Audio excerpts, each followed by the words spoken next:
Taoiseach, people before profit have for many years campaigned for free public transport fares on buses, on trains, on Luas as the sort of measure, radical measure, necessary to increase the use of public transport, but also much more investment in public transport to make it more frequent, more reliable, and a more attractive service to use. The government has gone a tiny way towards what we've proposed with a 20% reduction. I welcome it. I don't believe it's enough.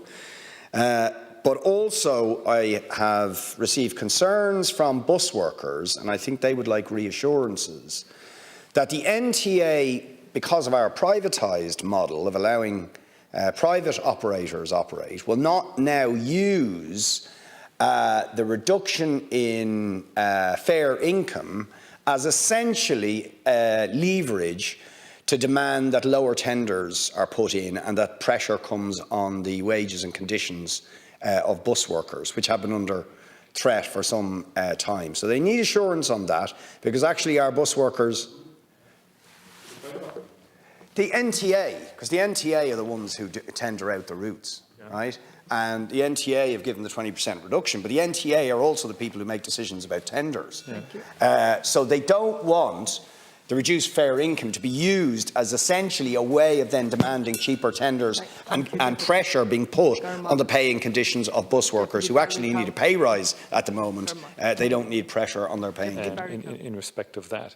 In terms of the NTA, and first of all, I welcome the government's decision and the implementation of lower bus fares on public transport.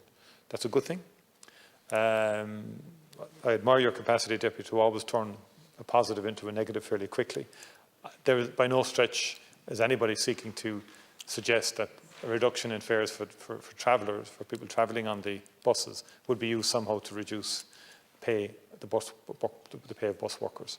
And particularly bus workers in the public sector will be covered by the normal public service pay frameworks. Those in the private sector, obviously, by a variety of processes as well in terms of labour relations mechanisms.